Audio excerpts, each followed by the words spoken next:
ஜோதி முரளிதரன் கலிபோர்னியாவின் மருத்துவமனை ஒன்றில் விஞ்ஞானியாக பணியாற்றி வருகிறார். புற்றுநோய் தொடர்பான ஆராய்ச்சியில் 10 வருட அனுபவம் மிக்கவர். இவர் பல்வேறு அறிவியல் இதழ்களில் தனது ஆராய்ச்சி கட்டுரைகளை வெளியிட்டுள்ளார். பாரதியார் பல்கலைக்கழகத்திலும் சிங்கப்பூர் பல்கலைக்கழகத்திலும் முனைவர் பட்டப்படிப்பை முடித்துள்ளார்.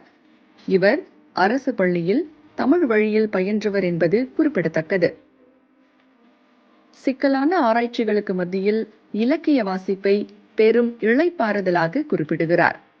கவிதை வாசிப்பதும் எழுதுவதும் நெருக்கடியான இவ்வுலக வாழ்விலிருந்து மீட்சி என்றும், அகத்தில் உண்டாகும் அழகியலை, உண்மைகளை, துயரங்களை கலை வடிவில் கொண்டாட கவிதையே வடிகால் என்று குறிப்பிடும் அருள் ஜோதி, தனி மனித சமூகம், அகம் சார்ந்த கொந்தளிப்புகளை கவிதையாக எழுதி கொண்டும் வருகிறார். அவர் துறை சார்ந்த அறிவியல் ஆராய்ச்சி கட்டுரைகளையும் தமிழில் தொடர்ந்து எழுதி வருகிறார். கணவர் முரளிதரன் ஐடி துறையில் பிசினஸ் கன்சல்டன்டாக இருக்கிறார். மகன் ரோஹன் 7ஆம் வகுப்பு படிக்கிறார். குடும்பத்துடன் நேரம் செலவிடுவதே மகிழ்ச்சி என்று குறிப்பிடும் இவர் அமெரிக்காவின் தமிழ்ச் சங்கங்களுடன் இணைந்து தமிழ் தொண்டாற்றி வருகிறார். வட அமெரிக்க தமிழ்ச்சங்க பேரவையின் இலக்கிய குழு தலைவராக பொறுப்பேற்றிருக்கும் இவர் சமகால இலக்கியத்தை இன்னும் தீவிரமாக அமெரிக்க தமிழ் வாசகர்களிடையே கொண்டு சேர்ப்பதை முக்கிய பணியாக ஏற்றுள்ளார்.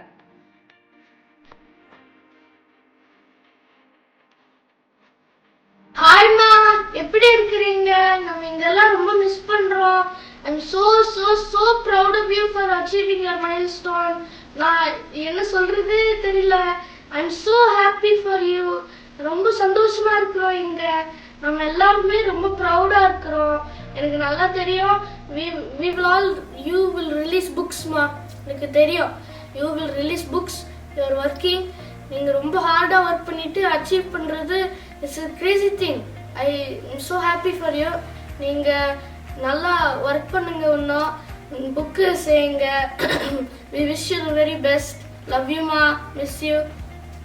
Hi அருள், வந்திருக்கிற எல்லா டெலிகேட்ஸ்க்கும் எங்களோட ஃபேமிலி சார்பா ஐ வெல்கம் யூ ஆல். வாங்க, பெரிய பெரிய லீடர்ஸ் எல்லாம் வந்திருக்கீங்க. I am so proud of you Arul. இதெல்லாம் நீ உன்னோட அறிவு, உன்னோட எழுத்து கொடுத்த உனக்கு ஒரு பரிசு இது. இந்த புக்கு கொஞ்சம் லேட் ஆயிடுச்சு. இது முன்னாடியே வந்திருக்க வேண்டிய புக்கு. இது ஒரு ரைட் டைமும் ஒரு ரைட் செட் ஆஃப் பீப்புள் உனக்கு சப்போர்ட் பண்ணதுனால தான் இந்த புக்கு லான்ச் நடந்திருக்கு. இன்னும் ரொம்ப ரொம்ப புக்கு வரும், ஷுவர். நான் அதில் ரொம்ப ஷுவர்.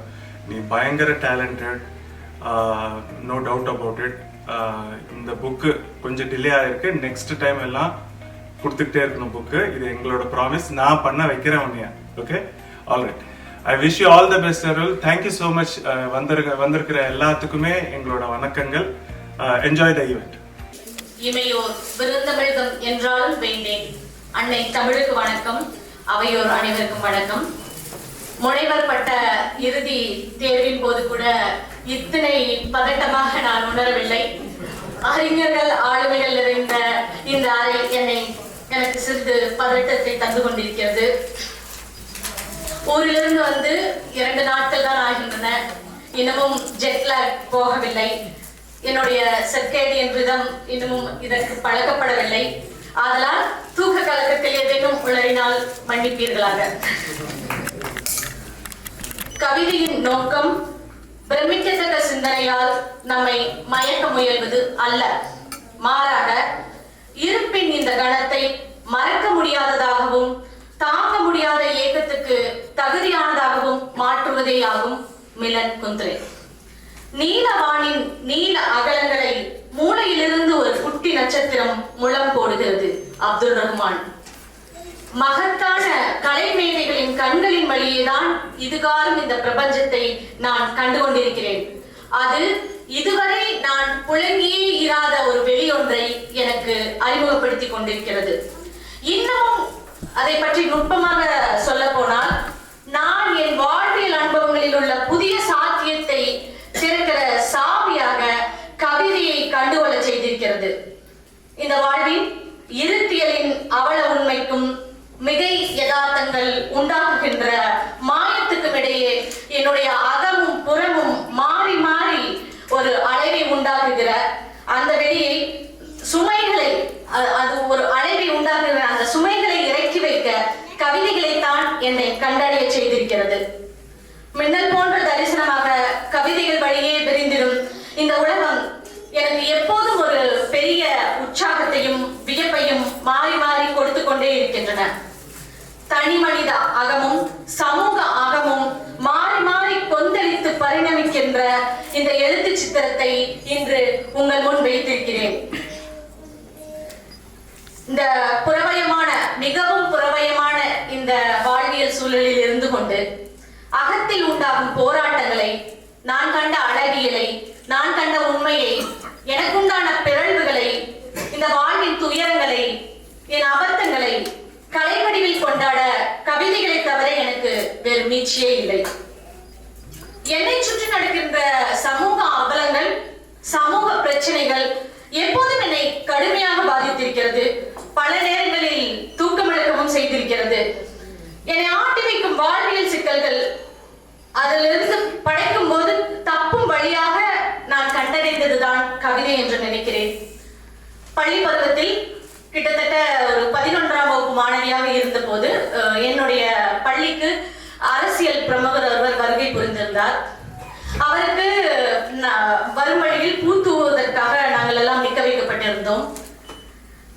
நான் படிக்கிற அந்த காலத்தில் நான் ஒரு கிராமத்தை சேர்ந்தவள். எங்கள் ஊருக்கு பேருந்து வசதி இல்லை.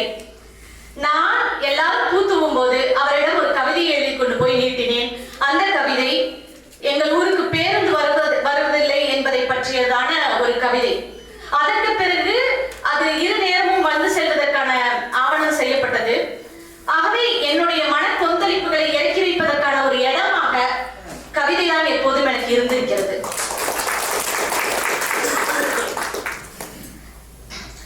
அன்று மட்டுமல்ல, தொடர்ந்து இந்த சமூக அவலங்கள் ஏதோ ஒரு வகையில் என்னை தாக்கிக் கொண்டே இருந்திருக்கின்றன. நீட் பிரச்சனையில் மாணவி அனிதாவின் மரணமாகட்டும், தூத்துக்குடி துப்பாக்கிச் சூட்டில் தந்தை ஸ்னோலின் இழப்பாகட்டும், வன்புணர்வால் கொல்லப்பட்ட 8 வயது சிறுமி ஆசிஃபாவாகட்டும், ஈழப்போரில் கொல்லப்பட்ட என் சொந்தங்களாகட்டும், பாலஸ்தீனத்தில் இறந்து கொண்டிருக்கின்ற சக உயிர்களாகட்டும், இவர்களுக்காகவெல்லாம் என்னால் செய்ய முடிந்தது கவிதையை மட்டுமே. இது மட்டுமில்லை, இந்த புற உலக அழுத்தங்கள் மட்டுமில்லை, அக உலகில் நிகழ்கின்ற போராட்டங்களுக்கும் சிக்கல்களுக்கும் மகிழ்வுகளுக்கும் எப்போதும் நான் இலக்கிய வாசிப்பையோ அல்லது கவிதையை மட்டுமே துணை கொண்டிருக்கின்றேன். வலிமிகுந்த கணங்களை நாம் யாரிடமாவது பகிர்ந்து கொள்ள வேண்டும் என்று நினைக்கும் போது அப்படி ஒருவர் நமக்கு இருக்கலாம், இல்லாமல் போகலாம். ஆனால் இலக்கியமோ கவிதையோ நம்முடன் எப்போதும் இருந்து கொண்டே இருக்கிறது. நான் இயங்குகிற சூழல் மிகவும் இறுக்கமான பணிச்சூழல். அந்த பணிச்சூழலிலிருந்து எனக்கு ஒரு விடுதலையாக, அந்த பணிச்சூழலிலிருந்து நான் ஓடிப்போய் ஒழித்துக் கொள்ளும் இடமாக இலக்கிய வாசிப்பையோ அல்லது கவிதையையோ தான் நான் கண்டு கொண்டிருக்கிறேன். இவர்கள் எல்லாரும் குறிப்பிட்டது போல, இமயம் ஐயா, பாலகிருஷ்ண ஐயா, வெயில் எல்லாருமே குறிப்பிட்டது போல, நான் என்னவோ அமெரிக்காவில் இருந்தாலும் இந்த நான் பிறந்து வளர்ந்த இந்த நிலத்தில் தான் என்னை எளிதாக நான் பொருத்திக் கொள்ள முடிகிறது.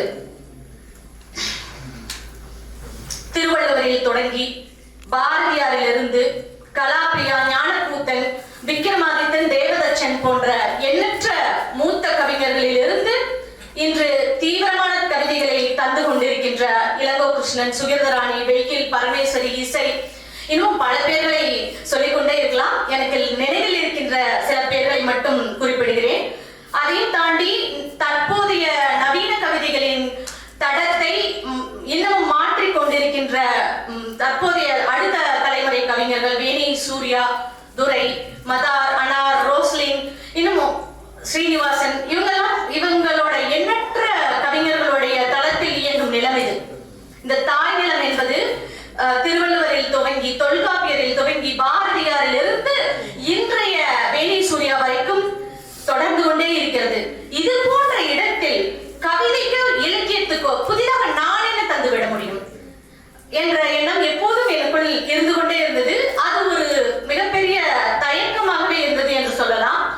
இவர்களை எல்லாம் வாசிக்க வாசிக்க, இந்த கவிஞர்களை எல்லாம், இந்த எழுத்துக்களை எல்லாம், இமயமயா போன்றவர்களுடைய படைப்புகளை எல்லாம் வாசிக்க வாசிக்க எழுத வேண்டும் என்கிற அந்த முனைப்பு, முன்பு இருந்த முனைப்பு அது குறைந்து கொண்டே வந்தது. அதை ஒரு இம்போஸ்டர் சிண்ட்ரோம் என்று கூட சொல்லலாம். அந்த தயக்கம், இவங்களுக்கு மேல நம்ம என்ன எழுதிட முடியும், இவங்க கொடுத்த இலக்கியத்துக்கு மேல நான் என்ன இந்த இலக்கியத்தை புதுசா கொடுத்துட முடியும் அப்படிங்கிற ஒரு ஒரு பயமோ தயக்கமோ இருந்துட்டே இருந்தது. அப்போ வந்து கொஞ்ச நாள் முன்னாடி, கொஞ்சம் வருஷம் முன்னாடின்னு சொல்லலாம், கவிஞர் சாம்ராட் வந்து ஒரு புத்தக வெளியீட்டு விழால பேசியிருப்பார். புலம்பெயர் தமிழர்கள் ஆகட்டும், புலம்பெயர் தேசத்தில் இருக்கிறவங்களாகட்டும், வெறும் மேம்போக்கா கவிதைகள் எழுதுறீங்க, ரொம்ப ஆழமான பாதிப்பை ஏற்படுத்தக்கூடிய கவிதைகள் எழுதப்படுறதில்லை, இலக்கியங்கள் படைக்கப்படுறதில்லை அப்படின்ற ஒரு விமர்சனம் அது. அவர் மட்டும் இல்ல, அதை தொடர்ந்து நிறைய பேர் நிறைய மேடைகளில் புலம்பெயர் தேசங்களில் இருந்து ஒரு காத்திரமான படைப்புகள் வருவதில்லை என்ற குற்றச்சாட்டு தொடர்ந்து இருந்து கொண்டே வருகிறது. அதை நான் மறுக்கவில்லை. முக்கியமாக அமெரிக்காவின் மீது அந்த விமர்சனம் இன்னும் கொஞ்சம் சற்று அதிகமாகவே இருக்கிறது. ஏனென்றால் சிங்கப்பூரிலும், மலேசியாவிலும், துபாயிலும் இப்பொழுது புலம்பெயர் தேசங்களிலிருந்து இன்னமும் தீவிரமான இலக்கியங்கள் வந்து கொண்டிருக்கின்ற சூழலில் அமெரிக்காவில் இருந்து கொண்டு இன்னமும் தீவிரமான இலக்கியங்கள் வந்துவிடவில்லை என்ற ஒரு விமர்சன பார்வை முன்வைக்கப்படுகிறது. இங்கு நடக்கின்ற இலக்கிய கூட்டங்களை போலவோ, தீவிரமான இலக்கிய கலந்துரையாடல்களை போலவோ நடப்பதற்கான ஒரு வெளி அமெரிக்கா போன்ற மிகவும் பரந்த தேசத்தில், ஒரு மற்ற புலம்பெயர் நாடுகள் ஒரு ஒரு அமெரிக்காவின் ஒரு மாகாண அளவே இருப்பதால் அங்கு மக்கள் எளிதாக கூட முடிகிறது. அமெரிக்கா மிகவும் பரந்து விரிந்த தேசம். அங்கு இலக்கிய கூட்டங்களோ தீவிரமான இலக்கிய செயல்பாடுகளோ இன்னமும் அவ்வளவு தீவிரமடையவில்லை என்பது ஒரு காரணமாக இருக்கலாம். அது தவிர புலம்பெயர் தேசம் என்றாலே ஈழத்திலிருந்து வருகின்ற ஒரு கவிதை, போர் நிலத்திலிருந்து வருகின்ற ஒரு கவிதை, துயர்தாங்கி இடத்திலிருந்து வருகின்ற ஒரு இலக்கியமாகட்டும், ஒரு நாவலாகட்டும், அதனுடைய ஒரு தன்மை என்பதும் அதனுடைய ஒரு ஆழம் என்பதும் பொருளாதார காரணங்களுக்காக, வேறொரு நோக்கத்துக்காக அமெரிக்கா போன்ற ஒரு தேசத்தில் போகி இருக்கிறவர்களுக்கு இருக்குமா, அவர்களுடைய தேவைகள் எதை நோக்கி இருக்கும் என்பதை இன்னொரு பிரச்சனையாகவும் இருக்கிறது. என்னை பொறுத்தவரை கலை இருமைக்குட்பட்டது, துயரத்துக்குட்பட்டது, அவலங்களுக்குட்பட்டது. இந்த மாதிரியான நிலைகளில் இருந்துதான் கலை பிறக்கும் என்பதை நான் உறுதியாக நம்புகிறேன். அப்படி இருந்த போதிலும் தற்போது சமகால இலக்கியங்கள் அமெரிக்காவிலும் தீவிரமாக இருந்து கொண்டு வருகிறது, கொஞ்சம் கொஞ்சமாக வந்து கொண்டிருக்கிறது. அதனால்தான் நான் என்ன நினைக்கிறேன் என்றால், அந்த வகையில் என் பாடல்களை, என் பாடுகளை நான் தான் பாட வேண்டும் என்று எண்ணிய சிறு முயற்சியே இந்த தொகுப்பு. பிரபஞ்சத்தின் கடைசி நட்சத்திரம். எல்லா நம்பிக்கைகளும் உதிர்ந்து போன, எல்லா நம்பிக்கைகளும் பொய்த்து போன ஒரு நாளில் உங்களுடைய நம்பிக்கை வானில் உதிர்க்கின்ற ஒரு நட்சத்திரம். சொல்ல போனால் ஒரே ஒரு நட்சத்திரம். இந்த பிரபஞ்சத்தை, உங்களுடைய அந்த ஒரு சிறு நட்சத்திரம் உங்களுடைய உலகத்தை ஒளியுடன் வைத்திருக்கலாம், உங்களை கடுமையான இருளிலிருந்து மீட்டெடுக்கலாம், உங்களுக்குள் இருக்கின்ற ஒரு நீல கடலை பற்றி எறிய செய்யலாம். அப்படியான ஒரு நபர், அப்படியான ஒரு முயற்சி, அப்படியான ஒரு நம்பிக்கை உங்களுடைய ஒவ்வொருவருடைய வாழ்விலும் இருக்கலாம். உங்கள் கரங்களை அது இருக பற்றி கொண்டிருக்கலாம். ஒரு தீப்பொறியாக உங்களுடைய வாழ்க்கை ஒளியுடையதாகவும் மாற்றலாம், ஒரு தரிசனமாக அமையலாம். உங்கள் ஆன்மாவுடன் நீங்கள் பேசுகின்ற ஒரு விந்தையாகவும் அது அமையலாம்.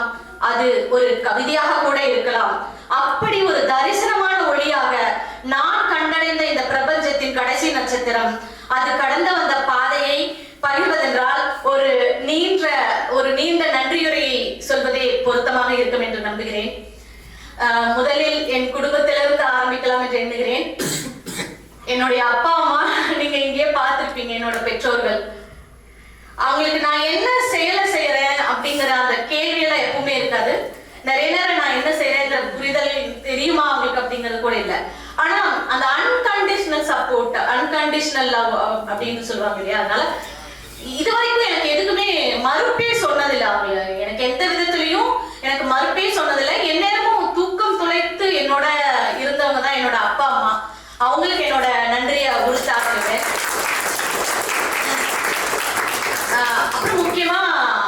என்னுடைய அரசியல் பார்வை பத்தி சொன்னாங்க. என்னுடைய அரசியல் பார்வை வந்து என்னோட அப்பா கிட்ட இருந்து வந்ததுதான். குழந்தைகள் வளரும்போது அரசியல் பேசக்கூடாது அப்படின்னு சொல்ற ஒரு இடத்துல இருந்து அப்பாவோட சேர்ந்து அரசியல் பேசி பேசி வளர்ந்தவள் நான். திண்ணையில உட்கார்ந்து எப்பவும் வந்து எது சரி எது தவறு அப்படின்னு தீவிரமான அரசியலை பேசி எந்நேரம் எங்க வீட்டுக்குள்ள சண்டை நடக்குதுன்னு நினைச்சுப்பாங்க. ஏன்னா நாங்க 2 பேரும் ஒரே ஒரு நேர்கோட்டில் இருக்கவே மாட்டோம். ஆனாலும் எனக்கு அதை பேசுகிற எல்லா வாய்ப்பையும் வழங்கிய, சரி தவறுகளை கற்றுக் கொடுத்த, ஒரு சமூக பிரச்சனைகளுக்கு குரல் கற்றுக் கொடுத்தது என்னுடைய தந்தை.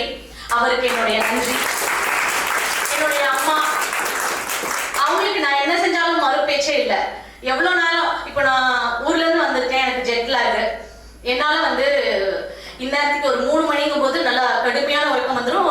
அது அமெரிக்காவோட இரவு. அதே மாதிரி நைட்ல வந்து நான் சுத்தமா தூங்கவே மாட்டேன். என்னோட அம்மா நான் தான் தூங்காம ஏதாவது வேலை பார்த்துட்டு இருந்தேன்னா அவங்க தூங்க மாட்டாங்க. அந்த மாதிரி எனக்கு ஒரு எத்தனை நாளும் ஒரு சப்போர்ட். எங்க போறனாலும் நான் அது சரியா தவறான்னு கூட இல்லை. சில வீட்டுகள்ல தவறா இருந்தா ஒரு சில கண்டிப்புகள் எல்லாம் இருக்கும் இல்லையா, அந்த கண்டிப்பு கூட இல்லை எங்க அம்மா கிட்ட இருந்து. எனக்கு எப்பவுமே எங்க அம்மா துணையா தான் இருந்திருக்காங்க. அம்மாவுக்கும் நன்றி. அப்புறம் என்னுடைய சகோதரன், நான் எப்படியோ வெளிச்சத்திலே இருந்து கொண்டே இருக்கிறேன். என் சகோதரன் இதுவரை வெளிச்சத்துக்கே வர விரும்பியதில்லை, வந்ததில்லை. ஒரு வகையில் எனக்கு கிடைக்கிற இந்த வெளிச்சமெல்லாம் அவன் விட்டு தந்தது என்று கூட சொல்லலாம். என்னுடைய சகோதரனுக்கு நன்றி.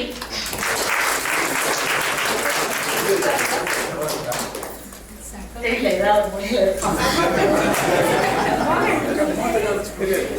அடுத்ததா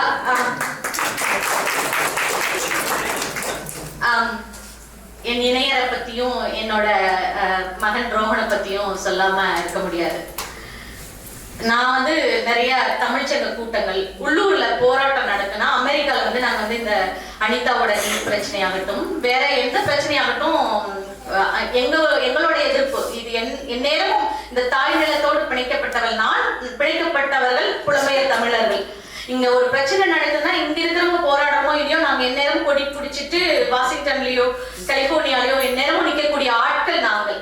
தமிழர்களுடைய ஒரு பிரச்சனையாகட்டும், தமிழர்களுடைய ஏதாவது தேவையாகட்டும் முதலில் முன்னெடுப்பவர்கள். அப்படி இருக்கும்போது நான் பாதி நேரம் போராட்ட காலத்துல இருக்கும் போதாகட்டும், அறிவியல் மாநாட்டுக்கு நான் செல்வதாக இருக்கட்டும், ஒரு தமிழ் கூட்டங்களுக்கு நான் செல்வதாக இருக்கட்டும், இதற்கெல்லாம் சுத்தமாக தொடர்பே இல்லாதவர் என் கணவரும் என் குழந்தையும். ஆனால் அவர்கள் இருவரும் நான் எங்கு போனாலும் என்னை அழைத்து சென்று நான் முடிகிற வரை கூடவே இருந்து என்னை ஊக்கப்படுத்தி கொண்டே இருக்கின்ற ஒரு அன்பான குடும்பம். அவர்கள் இன்று இந்த கூட்டத்தில் அவர்கள் மிஸ் செய்த ஒரே ஒரு கூட்டம் இதுதான் என்று நினைக்கிறேன். அவர்கள் இல்லாதது மிகப்பெரிய வருத்தம் தான். என் அன்பு கணவருக்கும் என் குழந்தைக்கும் அன்பும் நன்றியும். Love you both. Imayam sir, இன்னைக்கு இந்த தொகுப்பு வந்திருக்கு அப்படின்னா, இந்த தொகுப்பு நான் கொண்டு வர்றதுக்கு முக்கியமான காரணம் வந்து 2-3 பேரை சொல்லலாம். எல்லாருமே இந்த மேடையில இருக்க அத்தனை பேருமே ஊக்கம் கொடுத்துருக்காங்க. ஆனா பல நாள் இதோட பயணத்துல இருந்தவங்க. அதுல இமயம் சார், ஒரு 2 வருஷத்துக்கு முன்னாடி இமயம் சாரை நான் வந்து ஒரு இலக்கிய நேர்காணல்கள்ல அமெரிக்கா தமிழ் வானொலியில இருந்து இலக்கிய நேர்காணலுக்காக நான் அவரை நேர்காணல் பண்ணேன். அப்போ வந்து உன்னுடைய தமிழ் நல்லா இருக்கு, நீ நிறைய வாசிப்பியான்னு கேட்டாரு. வாசிப்பேன்னா எழுதிட்டு இருக்கேன்னா அப்ப சில என்னுடைய அறிவியல் கட்டுரைகள் கவிதைகள் எல்லாம் வாசிச்சாரு. வாசிச்சதுல இருந்து இன்னைக்கு வரைக்கும் அவரோட முதல் கேள்வி, உன்னோட தொகுப்பு எப்ப வரப்போகுது, நீ எப்ப எழுத போற அப்படின்னு தொடர்ந்து கேட்டுக்கிட்டே இருப்பார். என்ன கொண்டு வரையா இல்லையா, இந்த புத்தக திருவிழாவுக்கு உன்னோட புத்தகம் வரப்போகுதா இல்லையா, நீ நல்லா எழுதுற, நீ எழுதணும். முக்கியமா என்னுடைய அரசியல் சார்ந்த சமூகம் சார்ந்த பார்வைகளை தொடர்ந்து ஊக்குவித்துக் கொண்டே இருப்பவர். நான் சொல்லுவேன், இல்ல சார் எனக்கு இந்த வாரம் லேப்ல வேலை நிறைய இருக்கு அப்படின்னு ஏதாவது ஒரு காரணம் நான் சொல்லிக்கிட்டே இருப்பேன்.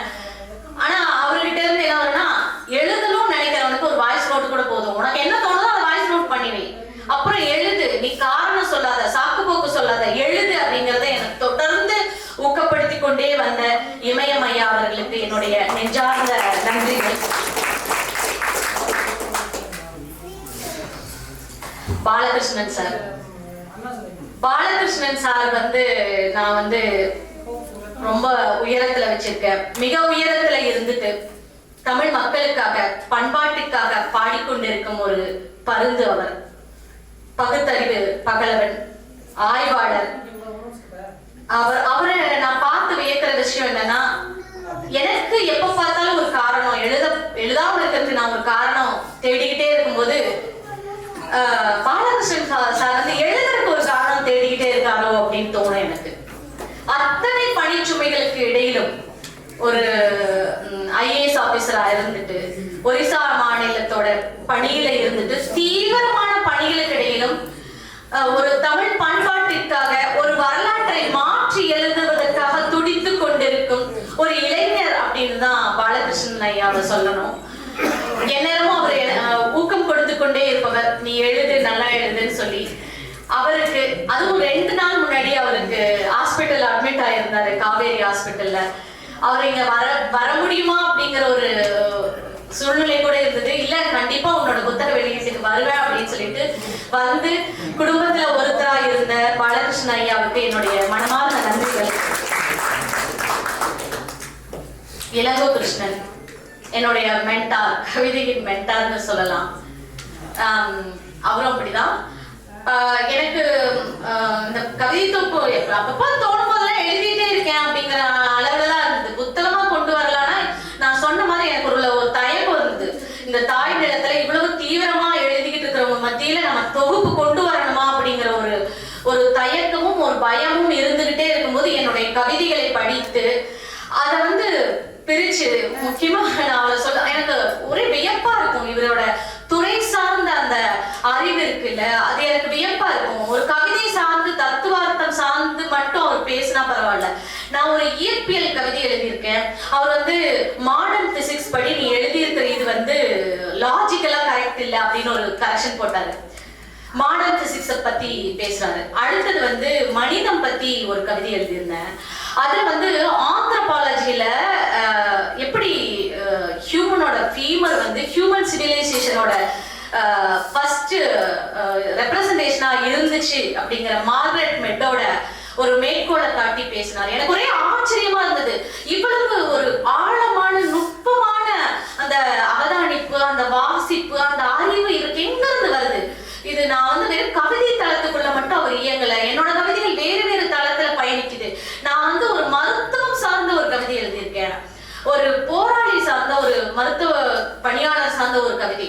அந்த கவிதையில கூட அவர் வந்து அந்த மருத்துவத்துக்குள்ள எப்படி இயங்குறது, அறிவியலுக்குள்ள எப்படி இயங்குறதுங்கிற ஒரு கரெக்ஷனை போடக்கூடிய ஒரு பொயட்டா இருக்கிறது வந்து ஒரு பொயட் வந்து வெறும் அந்த கவிதை சார்ந்த தளங்கள்ல மட்டும் இல்லாம மற்ற துறைகளையும் எப்படி ஒரு ஆழமான ஒரு அறிவோட இருக்கலாம் அப்படிங்கிறது எனக்கு வியப்பா மட்டும் இல்லை, அது ஒரு பாடமா கூட எடுத்துட்டேன். அவர்கிட்ட நான் சொன்னேன், யூஆர் மை மென்டார்.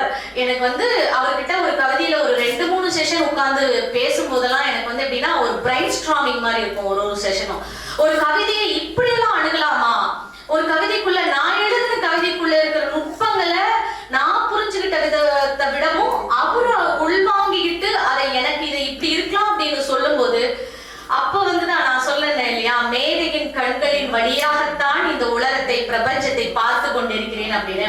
அந்த மேதைகள் எல்லாம் யாருன்னா இமயம் ஐயா, மிலன் குந்துரை மட்டும் இல்ல, இமயம் ஐயாவா இருக்கட்டும், பாலகிருஷ்ணனா இருக்கட்டும், வெண்ணிலா மேமா இருக்கட்டும், இளங்கோ அண்ட் வெயிலுக்கு வந்து அடுத்து வர கரிமா இருக்கட்டும்.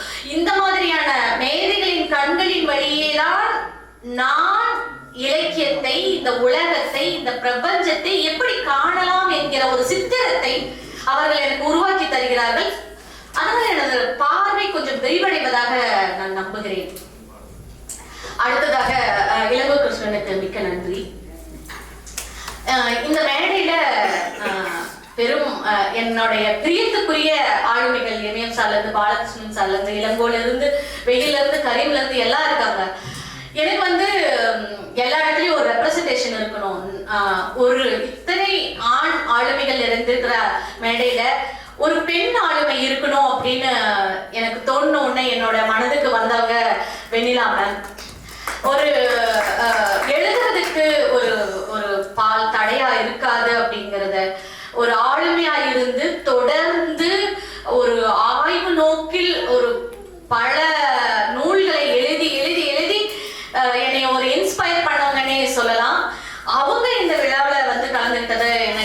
பெருமை.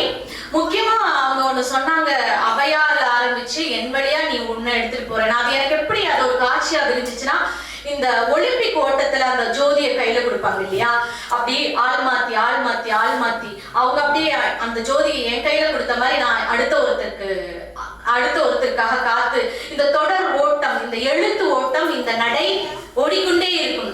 எங்களுக்கெல்லாம் வழிகாட்டிகள் ஔவையாரிலிருந்து வெண்ணிலாவிலிருந்து இப்போது எனக்கு வந்திருக்கிறது என்பது அவர்கள் இந்த கூட்டத்திற்கு வந்ததற்காக நான் பெருமை அடைகிறேன். நன்றி.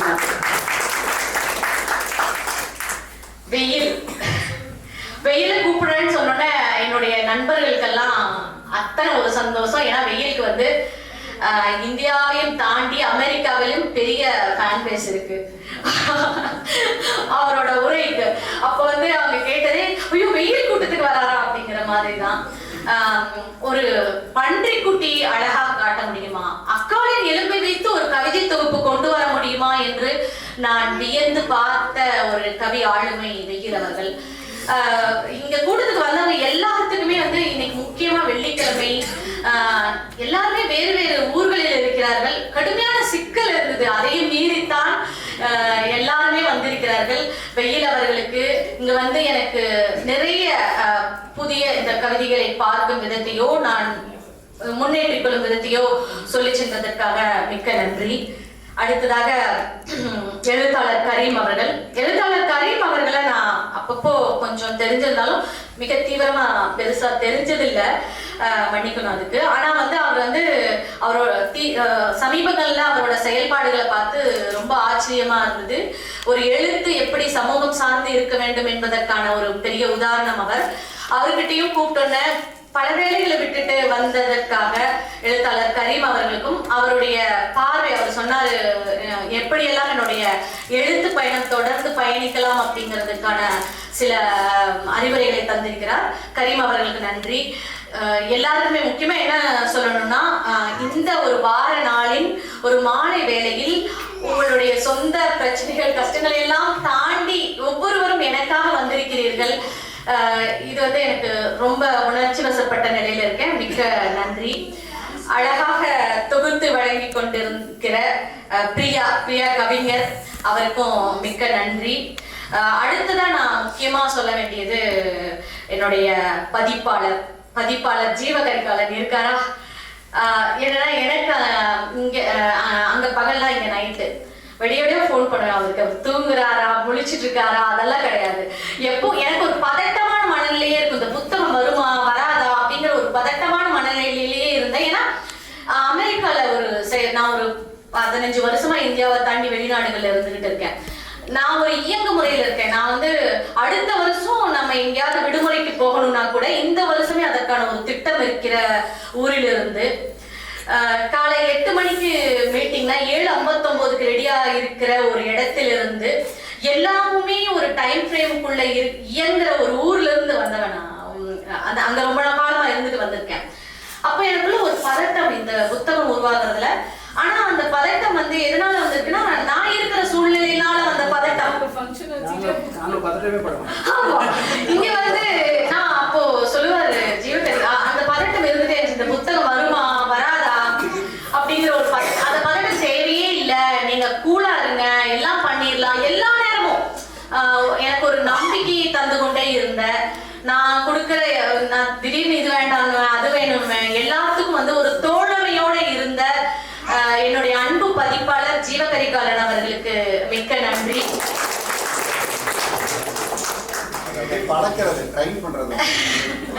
இல்ல அவர் ரொம்ப கேஷுவலா எப்படி டீல் பண்ணலாம் அப்படின்னு நிறைய உதவிகள், நான் நிறைய மாற்றங்களை சொன்னேன். அதுக்கெல்லாம் ஒத்துழைத்து மிகச்சிறந்த பதிப்பாளர் அவருக்கு நன்றி. அடுத்ததாக நிறைய ஒரு லிஸ்ட் இருக்கு, அதையெல்லாம் கொஞ்சம் சுருக்கமா சொல்லிடுறேன்.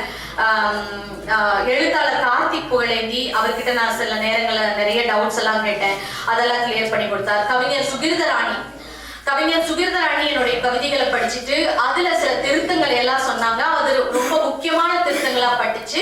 அது சிலதெல்லாம் நமக்கே தெரியாம நாமனே முரண்படுகிற சில விஷயங்கள் நம்ம கவிதைக்குள்ளேயே வந்திருக்கோம் இல்லையா. அந்த மாதிரி நான் வந்து ஊனத்தை பத்தி நான் பொதுவா அதை நான் அப்படி எடுத்துக்க மாட்டேன். ஆனா எப்படியோ அது தவறி என்னுடைய கவிதைகள்ல வந்திருந்தது. சுகீர்தராணி அவர்கள் சுட்டி காட்டினாங்க, இது ஊனத்தை நீங்க இப்படி எழுதக்கூடாது, அதற்குதான் நம்ம மாற்றுத்திறனாளிங்கிற வேற ஒரு வார்த்தையை வச்சிருக்கோம். அதற்கு நான் முற்றிலும் உடன்பட்டிருந்தாலும் என்னுடைய கவிதையில் அது எப்படியோ தவறி வந்திருந்தது. அது வந்திருந்தால் நான் நிச்சயம் வருத்தப்பட்டிருப்பேன். அந்த மாதிரியான திருத்தங்களை கொடுத்த கவிஞர் சுகீர்தராணி அவர்களுக்கு நன்றி. எழுத்தாளர் லதா அருணாச்சலம் அவர் என்னை தொடர்ந்து புத்தகம் கொண்டு வர ஊக்குவித்துக் கொண்டே இருந்தார். இந்த யாவரும் பதிப்பகத்துடைய எடிட்டர் வேதநாயக் அவரும் எனக்கு சிறந்த முறையில் உதவி செய்து கொண்டே இருந்தார். அப்புறம் இந்த புத்தக அட்டை வடிவமைத்த இயல் அவர்கள் கடைசி நேரத்தில் கொடுத்து அவரையும் படாதப்படுத்தியிருக்கேன். அவங்களும் எனக்கு சிறந்த முறையில உதவி செஞ்சு கொடுத்தாங்க. அமெரிக்கால இருந்துட்டு பிரியா பாஸ்கரன் அமெரிக்க கவிஞர் இங்க எப்படி இயங்கணும், என்ன மாதிரி எல்லாம் இது பண்ணணும் அப்படிங்கிறத தொடர்ந்து அவங்க எனக்கு சொல்லிக்கிட்டே இருந்தாங்க. இன்னமும் என்னுடைய நிறைய நண்பர்கள் பிரீத்தி வசந்த், சித்தார்த் சண்முகம் இவங்கெல்லாம் வந்து தொடர்ந்து எனக்கு என்ன பண்ணலாம் அப்படிங்கிறத சொல்லிக்கிட்டே இருந்தாங்க. அவங்க எல்லாருக்கும் நன்றி.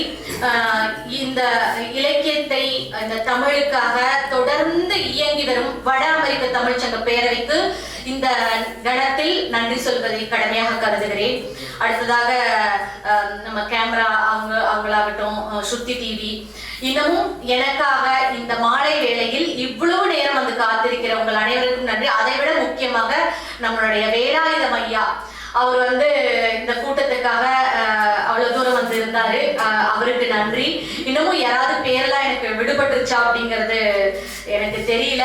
இந்த கூட்டத்துக்காக இவ்வளவு தூரம் வந்திருந்து எங்கள் அனைவருடைய உரையையும் கேட்டுக்கொண்டிருக்கிற என்னுடைய இங்க வந்திருக்கிற அனைவருக்கும் என்னுடைய மனமார்ந்த நன்றியை தெரிவித்துக் கொள்கிறேன்.